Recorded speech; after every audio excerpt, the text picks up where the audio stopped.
nous allons continuer encore à nous connaître davantage et à approfondir, à apprendre quelques autres petits détails sur nous-mêmes. Même si ces connaissances nous paraissent extraordinaires, c'est très peu, c'est quelques miettes seulement d'un océan immense de connaissances sur l'homme. Vous le savez déjà que le thème général que nous avons choisi est « Connais-toi toi-même ». Cette devise nous a été transmise par Socrate, qui l'a trouvée sur le fronton du temple de Delphes, et depuis, l'homme, évidemment, n'a pas arrêté de se rechercher, de se connaître, seulement toute notre vision, toutes nos recherches étaient tournées vers l'extérieur. Et seulement à travers un chemin initiatique, qui veut dire vers l'intérieur, aller vers l'intérieur, seulement à travers ce chemin qui était accessible seulement aux disciples choisis, à travers ce chemin, l'homme arrivait vraiment à se connaître. Mais présentement, comme la terre entière passe par une initiation, comme la terre entière va atteindre un degré supérieur de sa conscience, grâce à tous ces changements, nous aurons la possibilité, tous, de devenir les disciples de l'école divine et de nous connaître davantage. Donc le thème reste toujours le même, nous nous adressons à nous-mêmes, connais-toi toi-même. Connais-toi toi-même, nous pouvons nous adresser aussi homme, connais-toi toi-même. Mais qu'est-ce que c'est que l'homme? L'homme, le mot même, sa racine, nous vient du sanskrit, qui était une langue sacrée et qui est pour l'instant, pour nous, la racine de beaucoup de langues. Alors, à travers le sanskrit, nous retrouvons le mot homme, qui veut dire feu sacré. Donc, qu'est-ce qu'est l'homme? Selon les racines de notre langage, l'homme est un feu sacré. D'ailleurs, nous retrouvons la même racine dans l'anglais qui est home, qui veut dire le foyer, la maison, là où le foyer brûle, là où il y a le feu sacré de la maison. Évidemment, celui qui mettait du feu, celui qui entretenait le foyer, c'était toujours l'homme. Car s'il n'y avait pas d'homme, il n'y avait pas de maison. Donc, qu'est-ce qu'est l'homme? À travers nos racines, à travers les racines seulement de notre langage, c'est le feu sacré. Et il y a une semaine, nous avons parlé aussi d'un feu, qui est le feu de l'esprit, qui nous anime. C'est grâce à ce feu de l'esprit que l'homme est ce qui est. Nous avons dit que sa tête, avec son cerveau, est alimentée par le feu de l'esprit, que sa poitrine, avec le cœur, avec les deux directions de la circulation, avec les poumons, avec le système respiratoire, ils sont nourris par le feu de l'âme et le corps est nourri par le feu de la matière. Mais ce feu de la matière, il dort encore. Quand nous parlerons de Kundalini, ceux qui connaissent ce mot, ils le savent, que le mot même veut dire enrouler. Il y a en nous une énergie enroulée à la base de la colonne vertébrale qui dort, qui sommeille. Alors il y a en nous plusieurs feux. À travers ce feu d'esprit, à travers notre cerveau, s'exprime ensuite le feu mental. À travers la poitrine, à travers le cœur, s'exprime le feu de nos sentiments, le feu de l'amour. À travers la matière, à travers d'autres centres qui existent dans l'homme, s'expriment d'autres feux. Il y a par exemple le feu digestif. Il y a par exemple en nous le feu reproducteur. Il y a plusieurs feux dans l'homme. Il y a le feu de la volonté. Il y a la volonté de connaître, la volonté de conquérir, la volonté d'aimer. Et nous trouverons en nous plusieurs sortes de feux, mais tous ces feux ont la même source, qui est la source divine, le feu de l'esprit. Et par la suite, ces feux se transforment, il devient feu transformateur, feu générateur, et ainsi le corps entier. Même nous allons trouver un jour que chaque cellule a son petit foyer. Nous allons trouver que chaque organe a son centre où brûle un feu extraordinaire. Imaginez le travail du foie. À quel point cet organe doit brûler tout ce qui ne nous convient pas, doit transformer, doit accomplir une alchimie extraordinaire. Et vous savez que les alchimistes utilisaient toujours le feu. On n'a jamais pensé que si on donne à notre foie des combustibles inconvenables, eh bien le foie ne marche pas. Et après, on va apprendre que le foie est lié aux sentiments. Alors, si nos sentiments se nourrissent de haine, de destruction, de tout ce qui est périssable, eh bien évidemment que notre foie ne marchera pas. Alors, dans l'homme, qui est le feu sacré, existe plusieurs feux. L'intensité, la vitesse de ces feux, évidemment, est différente. On ne peut pas comparer le feu digestif avec le feu mental. La vitesse de la pensée n'est pas du tout la même que la vitesse de la digestion. Donc, les combustibles, les énergies, la vitesse de ce processus, de cet accomplissement, ce n'est pas du tout la même chose, mais tous ces feux sont nourris, alimentés par la même source. Donc, homme lui-même, il est par la racine. Seulement si nous regardons la langue, seulement si nous regardons dans les racines sacrées du sanskrit, nous y trouvons homme qui veut dire feu sacré. Et par la suite, ce feu sacré se répand à travers plusieurs foyers, comme les organes, comme les glandes, comme les systèmes, et ce feu accomplit un travail merveilleux. Imaginez un bébé qui vient au monde, qui n'est conscient de rien, donc chez lequel le feu mental n'est pas du tout encore allumé. Mais imaginez quelle digestion extraordinaire, quelle respiration. Dès qu'il vient au monde, il commence à respirer comme si rien n'était. Alors il y a certains feux qui travaillent, qui sont actifs immédiatement. Il y a d'autres feux qui s'allument petit à petit. Par exemple, le feu de la reproduction, non plus, il n'est pas actif tout de suite. Pour qu'il s'allume, il faut au moins passer 14 ans. Donc 2 septenaires pour que le feu de la reproduction soit pleinement en marche. Le feu mental, c'est encore plus tard. Et ensuite, il y a d'autres feux et d'autres feux. Il y a même des feux mystiques en nous qu'on peut vivre seulement après 35 ans.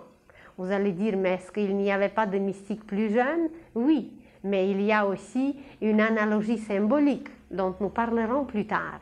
Alors, c'est juste pour nous donner une idée à quel point l'homme est riche, à quel point nous représentons des trésors et des trésors à l'infini. Donc, homme, par le mot seulement, c'est un feu sacré, où il y a, à cause de leur intensité, de leur utilisation, de leurs facultés, où il y a beaucoup de feux qui utilisent les énergies différentes, et ainsi, nous sommes donc ce feu sacré. Nous nous sommes dit la semaine passée que l'âme, quand elle descend dans la matière, elle a besoin des outils. Imaginez un homme qui veut descendre dans la mer. Évidemment, s'il descend très peu, il va prendre un vêtement approprié. S'il va juste se baigner un peu, eh bien, il prendra le maillot de bain.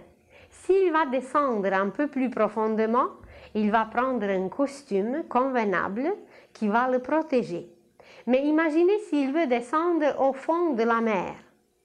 Eh bien là, il sera obligé de prendre un scaphandre et ce scaphandre aura tout un système respiratoire à part qui permettra à l'homme de s'alimenter, qui permettra à l'homme de respirer même au fond de la mer. Et l'âme qui descend dans l'océan de la matière fait exactement la même chose que l'homme quand il veut descendre dans la mer. Ou si vous imaginez que l'homme veut accomplir d'autres travaux, par exemple les mineurs, ils sont obligés de s'équiper avec des lampes, avec des sifflets, avec des capes imperméables, avec tout ce qui leur permettra d'accomplir le travail dans un tel ou dans un autre milieu. Vous imaginez les cosmonautes qui se propulsent vers l'univers. Alors là aussi, ils ont besoin du vêtement approprié.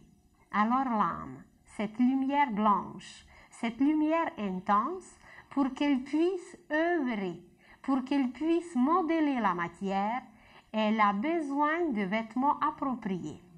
Quand un constructeur va sur le chantier aussi, il a un vêtement spécial, il a un casque, il a peut-être même des lunettes, il a des outils qui lui sont nécessaires, des gants pour accomplir son travail. Pourquoi, d'après cette loi d'analogie, ça ne serait pas la même chose pour l'âme? Donc, quand elle veut descendre dans la matière, elle fait à peu près la même chose que l'homme quand il descend dans la mer. Au niveau mental, l'âme se fait un vêtement très léger qui est comparable à un maillot de bain. C'est très léger, c'est très subtil et grâce à ce vêtement, elle peut nager dans le plan mental, dans le plan de la pensée qui est le plan de la sémence. Le plan mental peut être comparé avec la sémence. Ensuite, cette sémence, il faut qu'elle soit transportée, car la sémence, elle est gardée d'habitude dans un grenier. Alors, il faut que cette sémence soit transportée et sémée là où il faut, dans le sol. Alors, pour accomplir ce travail, l'âme a besoin d'un autre vêtement qui est encore plus dense, qui va la protéger davantage, car elle descend de plus en plus profondément, comme un sous-marin, comme celui qui veut explorer la mer. Alors, elle se fait un autre vêtement qui peut être comparé au costume avec des palmes, qui permet un peu nager dedans, qui permet de s'éloigner un peu plus dans la mer. Alors, elle se bâtit, elle se tisse un corps de sentiments. Et par la suite, elle se fait un scaphandre qui est vraiment très peu commode et qui est très grossier. Et ce scaphandre, eh bien, c'est notre joli corps physique. Il y a des scaphandres plus beaux, il y a des scaphandres moins beaux, mais pour l'âme, c'est très dur, c'est très grossier. Elle peut bouger à peine dans ce scaphandre grossier.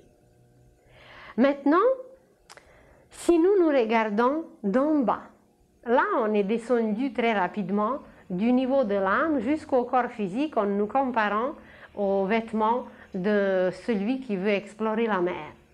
Mais si nous commençons avec nos yeux, si nous commençons avec nos 5 sens, seulement en nous regardant, qu'est-ce que nous voyons?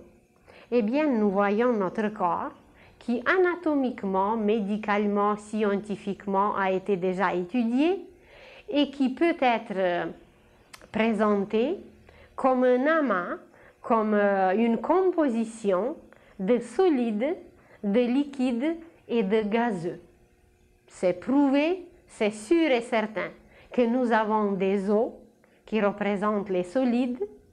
Tout le monde sait que nous avons une circulation qui nourrit tous les tissus du corps et cette circulation représente un autre système qui peut être comparé au liquide. Et par la suite, il y a d'autres systèmes encore plus subtils, évidemment, comme le système respiratoire. Alors, le système respiratoire, eh bien, c'est les gazeux. Et là, nous ne touchons pas encore le système nerveux, parce que nous sommes obligés de comparer avec un élément qu'on ne connaît pas tellement. Peut-être c'est pas tout à fait éthérique encore, c'est un peu du feu, c'est un peu la chaleur. Mais le système nerveux, c'est encore un champ inexploré. Même la science d'aujourd'hui, qui peut nous présenter un réseau magnifique. Vous avez tous vu le corps humain avec des filaments à l'infini qui représentent le système nerveux. Mais ce système nerveux en nous, c'est justement le feu. Le feu sacré de l'homme, jusqu'au dans son corps, descend à travers le système nerveux. Alors, qu'est-ce qu'on connaît de ce feu? Comment l'entretenir, comment le nourrir? On parle des crises nerveuses, on parle des nerfs ainsi, des nerfs tendus, des nerfs comme ça, mais on ne sait pas du tout comment l'alimenter. Par quoi le nourrir? On ne sait pas, par exemple, quelle correspondance il y a entre la musique et le système nerveux. On ne sait pas pour quel tempérament, quelle couleur utiliser pour adoucir nos nerfs, pour les alimenter mieux, pour les nourrir mieux. Alors, notre système nerveux qui correspond au feu en nous, il est absolument inconnu. Oh, vous allez dire que j'exagère en disant absolument. Peut-être, mais c'est juste pour nous donner une image qui nous frappe, pour que ça nous éveille plus rapidement. Alors, nous sommes au niveau physique, composés des solides qui représentent les os et les muscles. Les solides, c'est les os et les muscles. Ensuite, ce sont des liquides qui sont le sang, la circulation, et les gazeux, leur chaleur, disons, on va les mettre avec la respiration et avec les nerfs, où la chaleur, la lumière de ces gazeux s'exprime à travers les nerfs, la respiration et les nerfs. Ça, c'est le corps physique qui est connu anatomiquement, qui a été étudié, qui a été disséqué, qui a été regardé par microscope, etc. Mais maintenant, si on nous demande quelle sorte de travail notre corps accomplit pendant la nuit, comment ça marche pendant la nuit? Qu'il y a le corps qui est là et qu'on est conscient de rien. Mais qui fait le travail en nous si notre conscience n'est pas là? Et où elle est notre conscience? Moi, j'aimerais savoir où est-ce qu'elle est notre conscience. Je vous ai déjà dit que depuis mon enfance, j'avais des rêves extraordinaires. Donc, je voyageais quelque part. Et comment se fait-il que le corps physique reste sur le lit et le travail le plus merveilleux de la purification, de la désintoxication, de la régénération se produit? Mais qui le fait? Qui le fait? Il y a peut-être une autre conscience. Il y a peut-être quelqu'un qui l'accomplit ce travail merveilleux. Alors, pendant la nuit, s'accomplit un travail dans notre corps qui est extrêmement important, car sans ce travail de repos, de purification, d'élimination, de transpiration, de régénération, la journée suivante n'est pas possible. Eh bien, essayez de ne pas dormir plusieurs nuits et vous me croirez que c'est vrai. Alors, ce travail dans notre corps est accompli par un système qui est un système encore plus subtil que des nerfs. Parce que vous le savez très bien que nos nerfs sont en repos pendant la nuit, que nous ne sentons pas des choses, que nous ne sommes pas conscients des choses, que nous ne voyons pas, que nous n'utilisons pas consciemment nos 5 appareils merveilleux, nos 5 sens. Alors, le travail s'accomplit, tout ce travail de désintoxication, d'élimination, de purification, il s'accomplit de la régénération. Il y a des cellules abîmées pendant le jour, il y a des cellules fatiguées, il y a des cellules empoisonnées. Et ces cellules reprennent les forces grâce à un système qui est un système éthérique, qui est un réseau merveilleux de la force vitale, et cette force circule en nous, et il s'appelle, ce système, si vous voulez, le système de l'éther chimique. C'est l'éther chimique en nous qui accomplit ce travail. Alors, donc, au-dessus des nerfs, au-dessus des os, au-dessus du système circulatoire respiratoire nerveux, il existe un autre système qui fait, malgré que la conscience n'est pas là, un travail merveilleux toutes les nuits, de purification, d'élimination, de transformation, de désintoxication et de régénération. C'est l'éther chimique qui l'accomplit. Maintenant, imaginez un chat, 2 chats, qui passent par leur période amoureuse et ils s'éveillent une force en eux qui les propulse à chercher, à miauler, à grimper, qui les oblige à accomplir ce qu'autrement ils n'accomplissent pas. Eh bien, alors, qu'est-ce que c'est qui les pousse à faire tout cela? Est-ce que c'est leurs os? Est-ce que c'est leur système sanguin? Est-ce que c'est leurs muscles? Et si nous parlons avec un initié, il va nous dire que la même force qui propulse un animal envers l'autre, qui les pousse à procréer, c'est la même force qui ouvre les pétales d'une rose, les pétales d'une fleur. C'est la même force qui parle à travers un jeune homme qui dit à sa bien-aimée « Oh, je te ferai descendre la lune », c'est ça qu'on dit? Oui? Alors, qui va dire « Oh, j'irai jusqu'au bout du monde ». Alors, vous vous rendez compte? Des fois, il n'a pas envie de passer 2 coins de rue, et tout d'un coup, quand il devient amoureux, il sent en lui cette force qui va dire, qui va parler, qui va promettre qu'il ira jusqu'au bout du monde, qu'il ira chercher la lune ou qu'il fera d'autres merveilles. Alors, cette force qui parle, cette force qui pousse, cette force qui ouvre, cette force qui se manifeste partout dans la nature, qui fait procréer, qui forme un fruit, qui ouvre une fleur, qui envoie des baisers à travers l'univers entier, cette force passe par un système, par des canaux, par un réseau qui s'appelle éther reproducteur. Éther reproducteur, c'est cette force, c'est ce système qui accomplit des merveilles dans l'univers, et la procréation peut se faire seulement grâce à ce réseau qui est beaucoup plus haut, qui est beaucoup plus puissant, qui est beaucoup plus intense que le système circulatoire ou que le système musculaire ou que le système des os. Imaginez que pour changer des os, ça prend des mois. Pour les faire replacer, pour les faire repousser, pour les mettre en ordre, si c'était cassé ou quoi que ce soit, ça prend des mois. Bien, pour des muscles, ça prend moins de temps.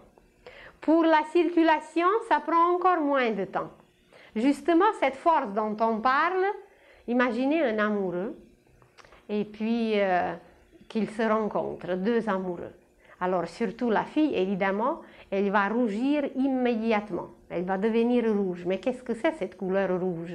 Eh bien, c'est que dans sa circulation, ça complique quelque chose. Mais ce n'est pas là la cause dans la circulation. La cause va être encore plus loin, ce qui va accélérer sa circulation, eh bien, ça va être justement ce système reproducteur qui va éveiller en elle des centres, qui va accélérer leur vibration et que voilà, ça va s'exprimer jusqu'à dans le sang. Et ça va monter dans le visage, eh bien, on le voit. Et ça se passe tellement rapidement, elle va devenir rouge immédiatement. Imaginez que quelqu'un a peur. Alors, quand il a peur, eh bien, il change de couleur. On dit être bleu de peur, bleu. Avoir peur bleue. Eh bien, voilà. C'est que le sang se retire des cellules et si vous mettez une ficelle autour de votre doigt et serrez-la bien, eh bien, vous allez voir que votre petit bout qui n'est pas alimenté va devenir bleu. Alors, peur bleue, c'est que tout le sang qui circulait normalement, il se retire tout d'un coup et voilà, on devient presque bleu, presque bleu. Alors, dans la circulation, cette manifestation se présente, mais elle est stimulée, elle commence ailleurs. Nous voyons seulement le résultat, le reflet, et le commencement est ailleurs. Donc, au-dessus du système de l'éther chimique. Pourquoi l'éther? Parce que c'est encore plus subtil que l'air. L'air, la respiration, la chaleur de cet air qui nourrit le système nerveux. C'est encore plus subtil parce que nous ne voyons pas la chaleur de l'air, d'ailleurs l'air non plus. Alors cette chaleur de l'air, ce feu de l'air qui nourrit des nerfs, mais au-dessus de cela, il y a une matière encore plus subtile que cette chaleur. Eh bien, c'est cet éther. D'ailleurs, la science connaît déjà ce 5e élément qui est éther. Vous pouvez même, je crois, le trouver dans la pharmacie. Alors, éther chimique qui est tout un système qui accomplit le travail pendant la nuit surtout, mais ça ne veut pas dire que pendant le jour, il ne fait rien. Ce système travaille constamment, mais il est le plus actif la nuit. Et encore un autre système plus subtil qui nous permet de fleurir, qui nous permet d'accomplir des merveilles, qui permet à un génie d'accomplir tout ce qu'il fait pour l'humanité. Eh bien, c'est cette force de l'amour, c'est cet éther reproducteur qui agit en lui et qui le pousse jusqu'au bout du monde. C'est cette force qui a poussé Christophe Colomb jusqu'en Amérique. C'est cette force qui a poussé Magellan de faire le tour. C'est cette force qui a poussé Newton de faire ses découvertes, Kepler, ses calculs, et tout le monde qui a accompli un travail extraordinaire était nourri, était propulsé par cet éther. Car les œuvres, ce sont nos enfants.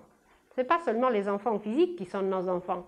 Même on va apprendre que nos enfants qu'on a, ce ne sont pas nos enfants. Ce sont les enfants qu'on nous a confiés et prêtés pour les éduquer pendant un instant. Et après, on nous les retire. Mais nos vrais enfants, c'est nos propres œuvres qui sont alimentées par un système d'amour, par un éther, par une lumière qui est éther reproducteur. Mais au-dessus de cet éther reproducteur, il y a une lumière beaucoup plus constante. Car vous le savez très bien que l'éther reproducteur, il devient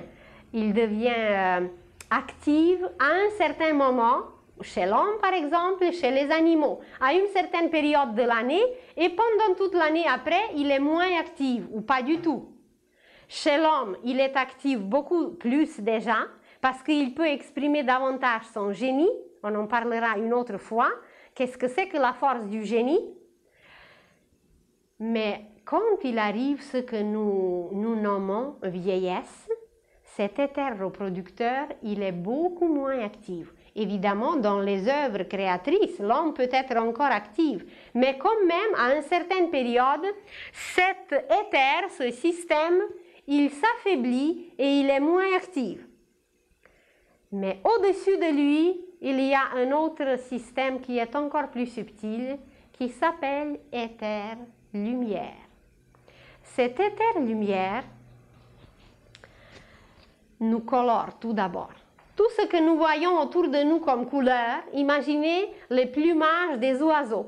Imaginez comment les oiseaux savent se camoufler avec le changement des saisons. Comment les arbres se colorent. D'ailleurs, ici au Canada, c'est extraordinaire de voir l'automne, de voir la forêt, les arbres, le feuillage à l'automne.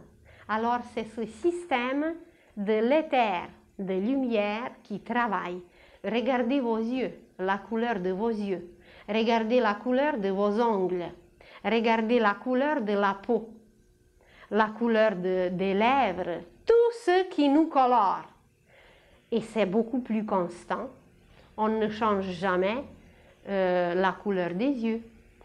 Oh, on change peut-être la couleur des cheveux. Je ne pense pas de les colorer, mais on peut avoir des cheveux blancs. C'est qu'il y a des changements qui se produisent dans ce système de l'éther-lumière. Mais il est plus constant encore que l'éther reproducteur. Il travaille en nous très très lentement et il accomplit d'autres merveilles qu'on ne connaît pas encore. Il est le porteur de la lumière en nous qui va nous permettre un jour de voir tout, de devenir clairvoyant, de pénétrer dans les choses, de les éclairer. Alors cet éther-lumière, il est une nourrice, il est un aliment indispensable pour toutes nos cellules car il les éclaire exactement comme nous avons une lumière dans la chambre qui peut être plus grande ou moins grande. Cette éther-lumière fait lumière dans nos cellules, fait lumière en nous. Et ensuite, encore plus haut, ça ne veut pas dire que dans l'espace, que c'est superposé, mais dans le sens de l'intensité, dans le sens de la subtilité, nous sommes composés de notre système, de notre réseau merveilleux qui s'appelle éther réflecteur.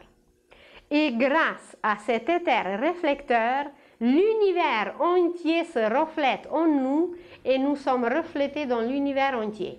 Quand on a parlé de la mémoire, vous vous rappelez qu'on s'est dit que quand un bateau a passé quelque part, eh bien on peut le retracer sur l'eau, sans parler d'un voleur qui a couru quelque part et qu'un chien, par son flair, va le retrouver. Ça, c'est plus tangible, parce que quand même, ce parfum que l'homme a laissé, il va être détecté par le chien. Mais sur l'eau, c'est beaucoup plus vague, c'est beaucoup moins accessible. Et voilà, c'est très possible de retracer tout, même sur l'eau, car tout se reflète partout. Et dans cet éther réflecteur qui remplit tout espace, tout est toujours écrit. Imaginez que la vie qui se passe sur une étoile lointaine, quand nous regardons cette étoile, d'ailleurs même si nous ne la regardons pas, sa lumière nous atteint pareil. Quand cette lumière nous atteint, alors grâce à l'éther réflecteur qui est en nous, qui est autour de nous, qui est partout, la vie de cette étoile se reflète en nous. Imaginez le soleil qu'on voit tous les jours, que même s'il y a des nuages, ses rayons pénètrent pareil la terre, que même si le soleil est de l'autre côté de la terre, on aura besoin encore. Même s'il est de l'autre côté de la terre, ses rayons traversent la terre et viennent jusqu'à dans notre lit. Et tout se passe ainsi grâce à l'éther réflecteur, car l'univers entier se reflète en nous. Tout ce que nous pouvons mémoriser, on en a déjà parlé, tout ce que nous enregistrons en nous, tout ce qui vient vers nous, que nous captons, tout s'accomplit grâce à ce système, à ce réseau qui s'appelle éther réflecteur. Et voilà, nous nous retrouvons présentement avec trois parties qui nous composent au niveau physique. Ce sont solides, liquides et gazeux, avec des systèmes qui sont en nous, avec des choses tangibles, calculables, prouvables par la science, par l'anatomie, par la médecine. Mais dès que ça échappe à toute cette science d'aujourd'hui, dès que ce n'est pas perceptible par les appareils, comme on ne rencontre pas les initiés à tous les coins de rue, qui peuvent voir le reste, eh bien on croit que le reste n'existe pas. Et pourtant, cette partie supérieure de notre corps physique, elle est là. Le travail se fait à chaque instant de notre vie. L'éther chimique, l'éther reproducteur, l'éther lumière et l'éther réflecteur composent en nous un autre vêtement, un autre corps qui s'appelle le corps éthérique ou vital. Car à travers ces réseaux, les courants vitaux passent et accomplissent des travaux et des travaux à l'infini. Alors, de cette façon, nous pouvons dire que l'homme possède un corps physique. Vous le verrez comme les contours noirs sur cette image. Alors, ces contours, c'est le corps physique de l'homme. Mais ce corps physique de l'homme, il est interpénétré, il est tissé par un autre corps. J'espère que vous le verrez sur votre écran. Il y a tout autour un contour, un double. Tout autour du corps, il y a un double. Et ce double s'appelle, les hindous l'appellent, le double éthérique. Ça ne veut pas dire qu'il est juste à l'extérieur. Il nous pénètre, il nous traverse et tous nos organes ont leur double. Le cerveau a son double éthérique, l'estomac a son double éthérique, la rate a son double éthérique, car les forces vitales, tout ce qui nourrit l'organe, tout ce qui nourrit chaque cellule en nous, ces forces vitales sont transmises par ce double éthérique, par ces systèmes qu'on a énumérés par le double éthérique. Alors, ces contours violets que vous voyez tout autour, ça représente notre deuxième vêtement, notre deuxième corps, qui est le corps éthérique. Ceux qui vont dans la mer, ceux qui se trouvent au crépuscule dans la mer, s'il y a beaucoup d'humidité, évidemment qu'à la mer il y a beaucoup d'humidité, mais il y a des soirées plus humides que d'autres. Alors quand il y a une soirée humide dans la mer, si vous fermez un tout petit peu les yeux, ce corps éthérique, il est perceptible. Il va être visible tout autour de nous comme un fluide bleuâtre. Et si nous sommes en forme, si nous sommes bien reposés, il va être très dense, il va être très épais. Tandis que si quelqu'un est fatigué, si quelqu'un n'est pas en forme, ce double éthérique va être moins épais, moins dense. Donc seulement au niveau physique, l'homme est composé de 7 matières différentes. Les 3 matières connues déjà, les 3 matières palpables, tangibles, solides, liquides et gazeux, ce n'est pas tout. Au-dessus de ces 3 systèmes, de ces 3 matières, se trouvent 4 autres et nous sommes ainsi composés seulement au niveau physique, car ce côté éthérique c'est toujours physique.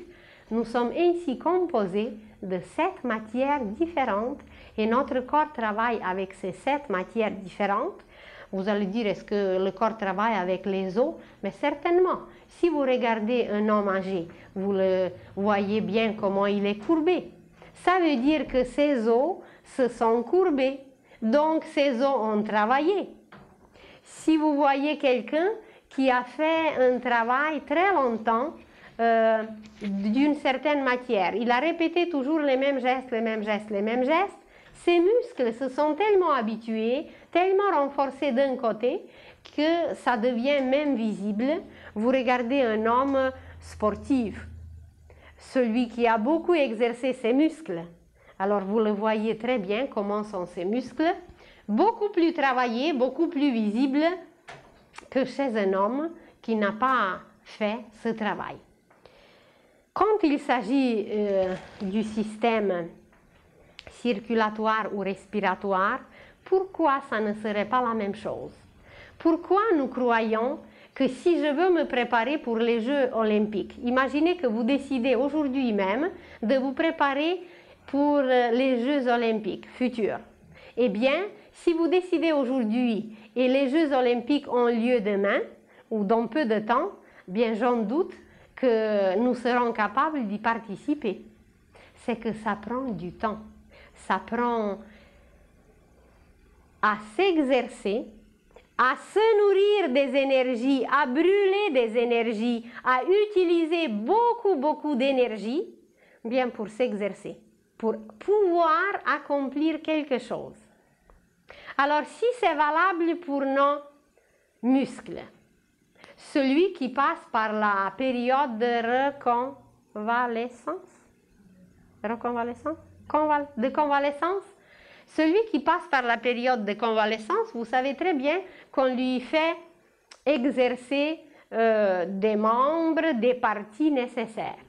Ça veut dire que ça peut redevenir comme ça a été ou même mieux. Alors pourquoi pour les os qui sont très durs, pourquoi pour les muscles qui sont aussi très durs, cet exercice est valable et pourquoi ça ne serait pas valable pour le sang? Un jour, la science va découvrir que le sang d'un criminel et le sang d'un saint, c'est deux choses complètement, mais complètement différentes.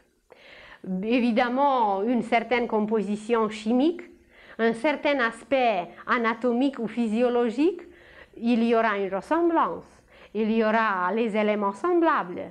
Mais la qualité de ce sang est complètement différente. Et non seulement la qualité, mais la façon de nourrir nos organes, la façon de circuler, la façon d'emporter les impuretés, la façon d'alimenter les cellules est complètement différente chez un yogi, chez un saint, chez un génie, chez quelqu'un qui connaît, chez un maître, qui connaît comment travailler, comment utiliser cette matière et qui travaille consciemment avec son sang, parce que notre âme siège dans le sang. Alors, on peut donc exercer notre circulation comme un sportif peut exercer ses muscles. Et les Jeux olympiques, on en parlera un jour.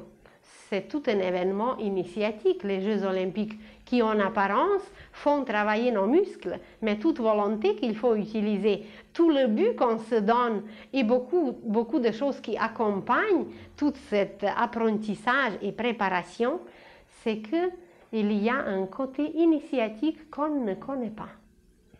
Alors, on peut travailler aussi notre sang, notre circulation. Mais qui le fait aujourd'hui? Ben, j'aimerais bien le rencontrer. Qui fait consciemment travailler son sang pour avoir une qualité de sang supérieure, pour faire passer à travers le sang l'amour, pour faire passer des courants christiques? Eh bien, personne ne le fait parce qu'on n'est pas au courant. On sait qu'on peut avoir des biceps, c'est ça qu'on dit, des biceps, des triceps ou je ne sais pas de quoi, mais que de travailler sur la qualité de notre sang, eh bien, c'est absolument inconnu. Mais je vous dis que très bientôt, la science va découvrir que même le cœur, qui est considéré comme un muscle, comme une pompe, eh bien, même ce muscle n'est pas pareil chez un criminel, chez un homme brut et chez un saint, chez un initié ou chez un maître. Alors, voyez, on n'est pas allé encore très loin. Nous sommes encore au niveau le plus physique. Eh bien, on va apprendre qu'on peut travailler avec notre circulation et qu'on peut améliorer, qu'on peut rendre noble notre sang. Parce que toute alchimie s'accomplit dans notre sang. Et nous allons voir un jour que tout alchimiste qui existait à l'extérieur, eh bien, nous sommes tous nous-mêmes nos propres alchimistes. Pourquoi? Parce que les matières corruptibles qui se rouillent, le fer qui existe dans notre sang, nous allons le transformer en or. Dans le sang, directement dans le sang là, tangible, médicalement, scientifiquement, anatomiquement, physiologiquement, etc. Alors les alchimistes, c'est nous. Et la pierre philosophale, c'est aussi en nous. Et on n'est pas encore rendu au niveau éthérique, nous sommes encore au niveau de la circulation.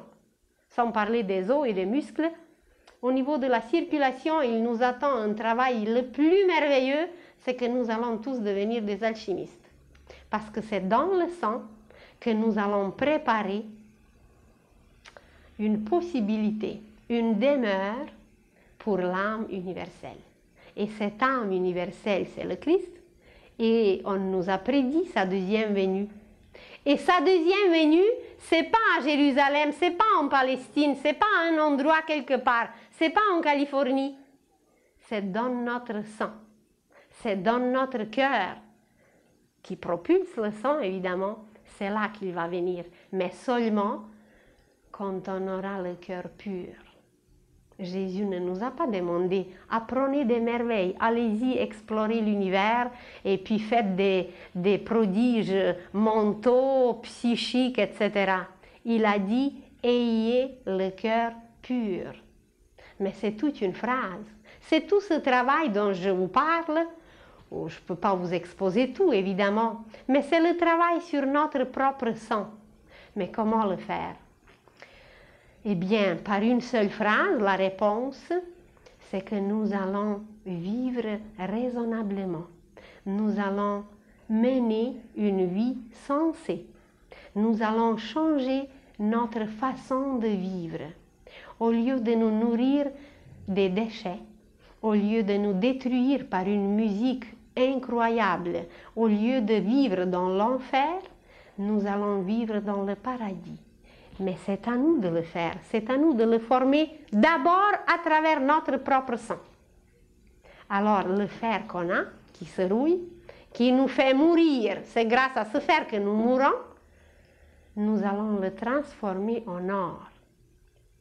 Et puis, il y a le lien avec les planètes, c'est juste pour les astrologues, une petite parenthèse, que le fer nous vient de Mars et l'or nous vient du Soleil. Alors, à travers toutes les civilisations, le soleil était connu. Et on a travaillé avec le soleil depuis des millénaires. Et dernièrement, on l'a oublié un peu, mais on va reprendre le travail avec le soleil parce que l'or nous vient de lui. L'or, c'est le soleil condensé dans la terre. Et ce n'est pas pour rien que l'or n'a jamais baissé ses prix. Au contraire, ça monte et ça augmente sans cesse. Et ce n'est pas pour rien que les riches s'entourent de l'or. Parce qu'ils savent, et ils savaient depuis toujours, peut-être pas consciemment, mais il y a quelque chose qui leur disait que ça les protège. L'or protège. Et quand nous le portons sur nous, eh bien, ça attire des fluides bénéfiques. Alors voyez, pour tout détail, le moindre détail va devenir une science. Mais quand nous allons le connaître, alors ayez le cœur pur. C'est ça la devise pour le travail sur notre sang. C'est très peu évidemment, mais c'est déjà beaucoup, juste puisqu'on le mentionne. On a parlé des gazeux. Des gazeux, eh bien c'est le système respiratoire. Mais pour avoir le sang assez bien nourri, eh bien, il a besoin de l'oxygène. Et l'oxygène, c'est le feu.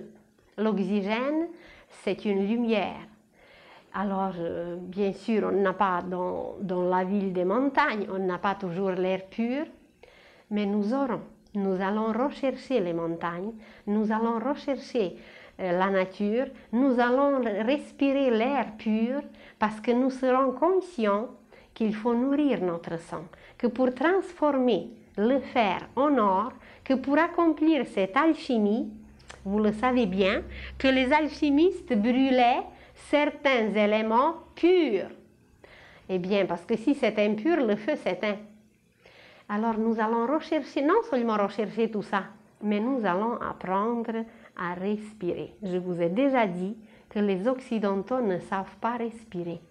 Nous respirons à peine avec un tiers des poumons et nous allons voir bientôt sur d'autres images que nous devons amener l'air jusqu'à la base de la colonne vertébrale. Car tout au long de la colonne vertébrale, nous avons des canaux très précieux et si ces canaux ne sont pas alimentés, aucune vie intense, aucune vie spirituelle n'est possible en nous. Alors, on est rendu au gazeux et là, avec la respiration, nous avons tout un travail à faire. Maintenant, la même chose, nous pouvons transposer au niveau des sentiments. Au niveau des sentiments, nous avons aussi cette matière à travailler. On a les passions, les désirs vilains, on a l'impressionnabilité, on a les souhaits, on a les désirs de l'âme, on a des sentiments tels et tels. Alors il y a, pour ne pas compliquer, 7 matières à travailler.